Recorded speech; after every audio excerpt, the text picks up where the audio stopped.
මෝස්තර 7ක් දාපු සාමාන්‍ය බ්ලවුස් එකක් මහන ආකාරය අපි බලමු. මේ කොටස නැම්මට නවලා තියෙනවා. මුලින්ම උරහිස් රේඛාව ඇඳ ගන්නවා. උරහිස මින්ම 13 මාර දෙකට බෙදලා 6යි 3 කාල කියලා ලකුණු කරනවා. පහළටත් උරහිස මින්ම දෙකට බෙදපු වගේ ලකුණු කරනවා.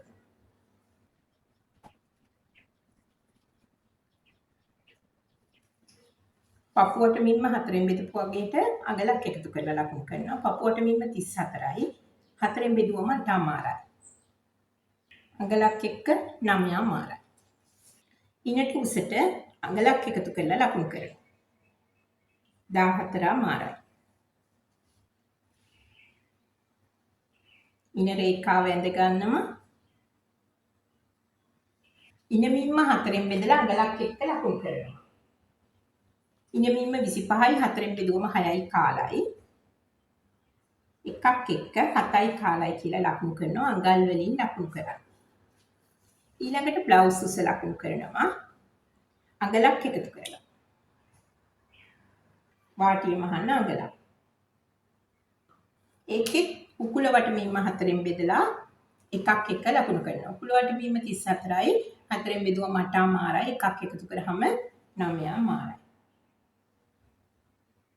ඔය විදිහට උස මිමි ටික ලකුණු කරලා රේඛා ඇඳ ගන්න. මේ විදිහට අංශයේ යා කරනවා.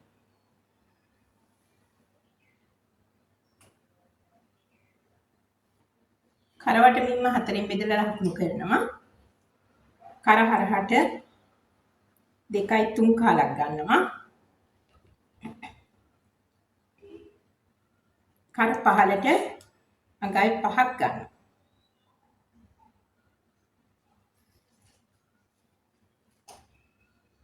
අඟල් භාගයක් පහත් කරලා උරහිස් රේඛාව ඇඳ ගන්නවා.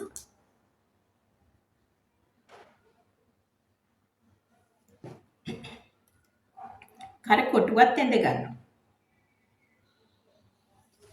අපි කර කොටුවත් ඇඳලා. මෙන්න මේ මුළු උසින් භාගෙ හොයලා හරි මැදින් අඟල් භාගයක් ඇතුළට ගන්න.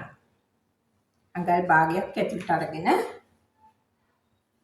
කට වක්‍රය ඇඳ ගන්න.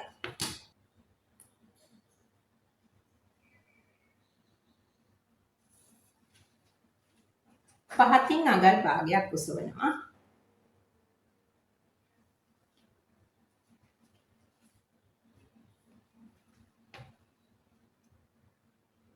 ටේල් ෂේප් එක ඇඳ ගන්නවා.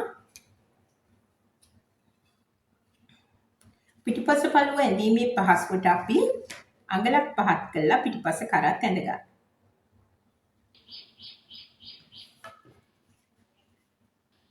ඩාට් උස බ්‍රාහි මධ්‍ය ලක්ෂයට උස එහෙමත් නැත්නම් බස් පොයින්ට් එකට උස. අපිට ආපු උත්තරේට අඟලක් එකතු කරන්න ඕනේ. ඩාට් උස 9යි එකක් එකතු කරාම 10යි. උරහිස් රේඛාවේ ඉඳලා HPS level එකේ ඉඳලා පහළට ලකුණු කරන්න. ලකුණු කළා රේඛාවක් ඇඳගන්න.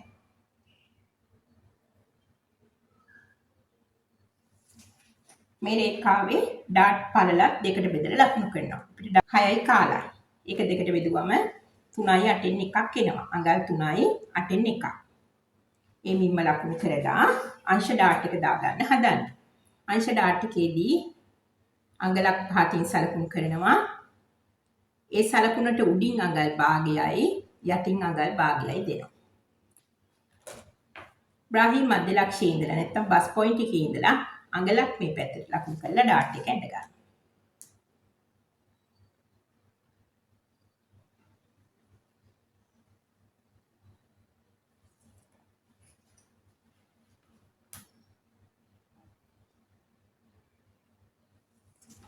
අපේ ඩාට් එක තමයි මේ තියෙන්නේ.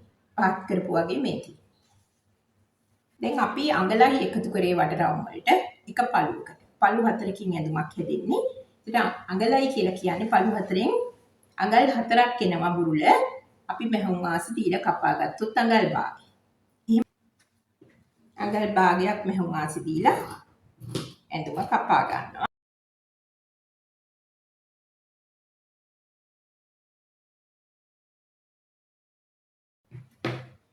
අපිට ওই විදිහට ෆ්‍රන්ට් එක ආවා. බැක් එක අඳින්න මේ විදිහට රෙදි කොටස එලා ගන්නවා.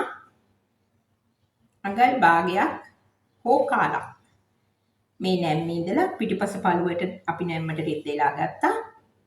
නැම්මේ ඉඳලා මේ කොටස එළියට පන්නවා.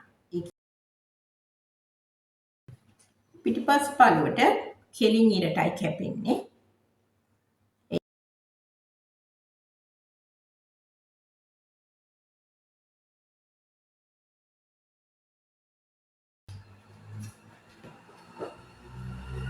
බැක් එකේ කෙලින් ඉර මම ඇඳලා පෙන්නුවොත් ඔයාලට මෙන්න මෙහෙම තියෙනවා.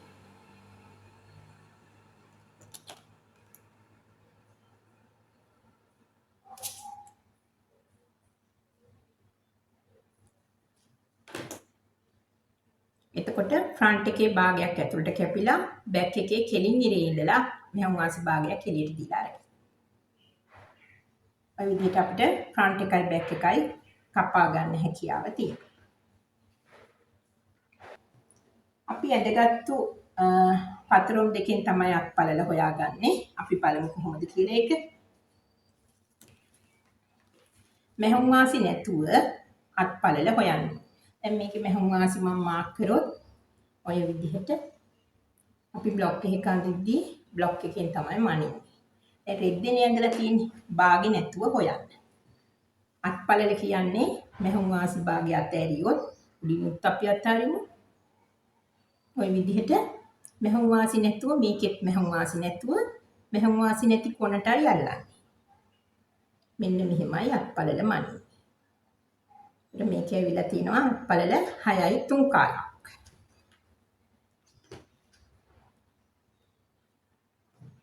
වෙනසක් වෙලාද කියලා බලනවා අපි මේකෙත්. ඔය විදිහට ඒ විදිහටම මෙහුම් වාසි අතෑරලායි බලන්නේ. ඒකෙත් 6යි 3 කාලයි. 6යි 3 කාලයි 6යි 3 කාලයි. මොකද උඩට එසවීමක් නොකරපු හිටියත් දෙකේම සමාන වුණා. රෙදි කොටසක් අරගෙන එකවරම රෙද්ද මත අඳින්න හදන්නේ. මෝස්තරයක් දානවා නම් අපිට එකවරම රෙද්ද මත අඳින්න බැරි අවස්ථා තියෙනවා. මේ විදිහට රෙදි කොටසක් දෙකට නවලා ආයෙත් නැමුවා. අත් කොටස් දෙකම එකවර කපා ගන්න. ඔය විදිහට නමන්න. නවලා අතේ උස ලකුණු කරගන්නවා. ටිකක් පහතිනුයි මම අතේ උස ලකුණු කරන්නේ මෝස්තරයට අවශ්‍ය ඉඩ උඩට එකතු කරලා. ඔය විදිහට අතේ උස 12ක් විදිහට ගන්න. මෙහුම් වාසිත් එක්කම මෙහුම් වාසි වලට අඟලක් එකතු කරා. ඔය විදිහට අතේ උස අරගෙන අපි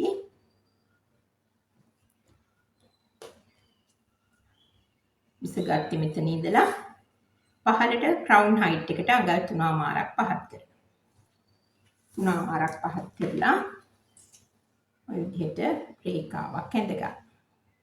මේ රේඛාවේ ලකුණු කරන්නේ අත්පලලවල් දෙක එකට එකතු කරලා බෙදාගත්තු වගය. ඒත් එන්නේ 6යි 3 කාලමනේ දෙකට බෙදුවම. ඒ 6යි 3 කාලෙ මෙතන ලකුණු කරනවා. අතවට 11 දෙකට බෙදුවම 5මාරයි. 5මාර මෙතන ලකුණු කරනවා. ලකුණු කරලා යා කිරීමක් කරලා මෝස්තරات ඇඳ ගන්න පුළුවන් අපිට. මේ විදිහට යා කරා. ඊට පස්සේ මේ කොටස් 4කට බෙදා ගන්න අවශ්‍යයි. මේ රේඛා සමාන කොටස් 4කට. මේ විදිහට සමාන කොටස් 4කට බෙදුවා. බෙදලා පළවෙනි සලකුණු උඩින් අඟල් භාගයක් අවසාන සලකුණෙන් අඟල් 3 කාලක් ඇතුළට ගත්තා. අරගෙන අපිට මෙන්න මේ විදිහට කර්ව් රූල් එක භාවිතා කරලා අපිට පුළුවන් වෙනවා කර්ව් හැඩය ඇඳ ගන්න.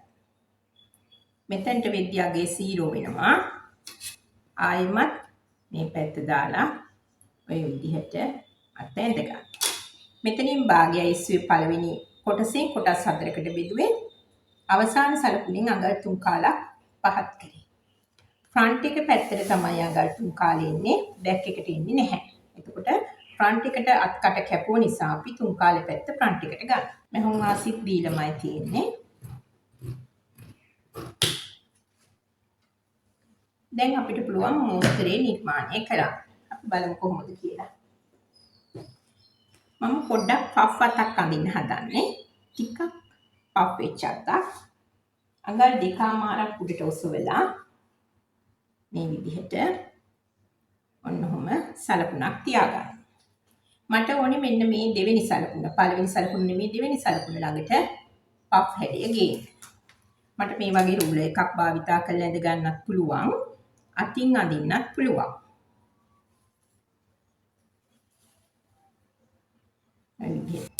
අපි කපා ගමු අත. මෙහුම් ආසි අඟලක් දෙනවා. අංශයට. වටට භාගයක් දෙනවා. අත් වටට භාගයක් දෙනවා.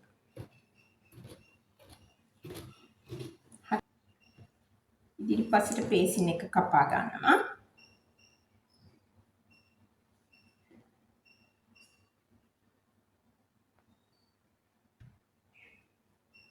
මේ විදිහට තියලා කර එකම කපනවා. දැන් ෆ්‍රන්ට් එකේ කර තාම අපි කපලා නැහැනේ.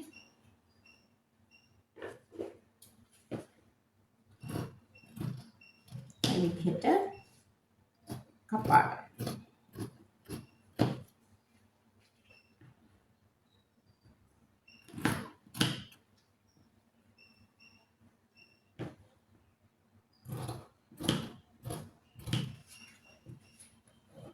පේසින් එකේ පළල අඟල් 1මාර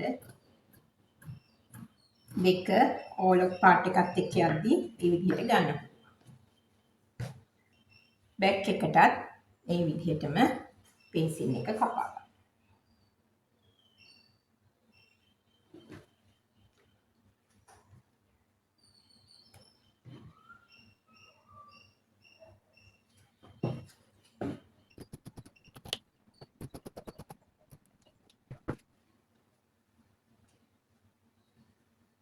පේසින් එකට ස්ටිප් අලවලා ස්ටිප් එක තියලා අයන් කරලා වටේ කපලා ඕවර්ලොක් කරලා ගන්නවා. ඉස්සෙල්ලාම ඩාට් ටික මහ ගන්නවා. අංශ ඩාට් ටික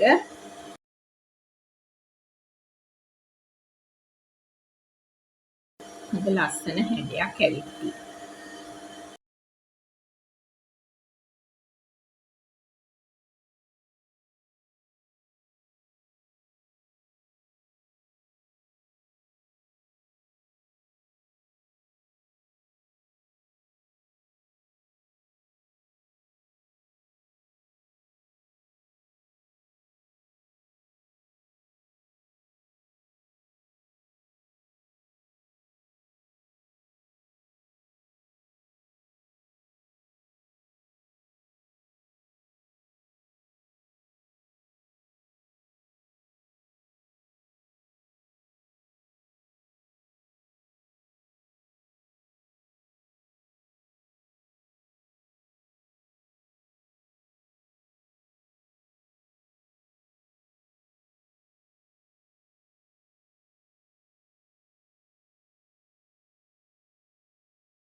අපි අත් දෙක අල්ලමු.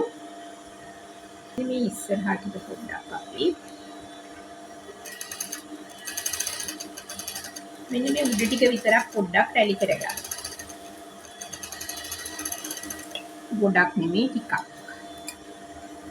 බලමු මේක රැලි කරගන්න.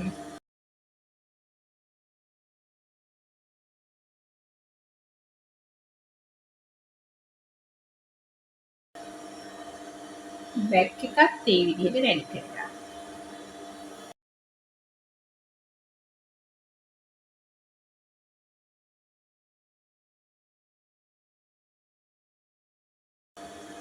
රැලි කරලා වාටියක් මහගන්න.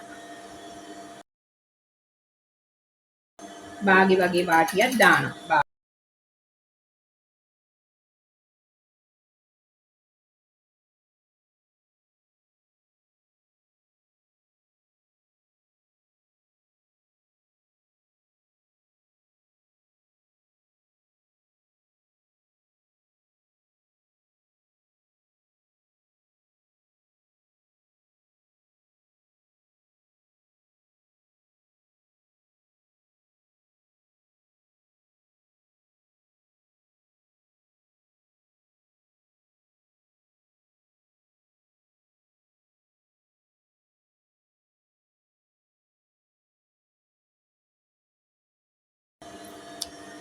අපිට පුළුවන් මෙන්න මෙහෙම ලස්සනට හොඳට පෆ් වෙලා හෙලියාප්පුවත් අත්දකින්න. අනිත් පැත්තත් අපි අල්ලමු. ඒ විදිහම තමයි.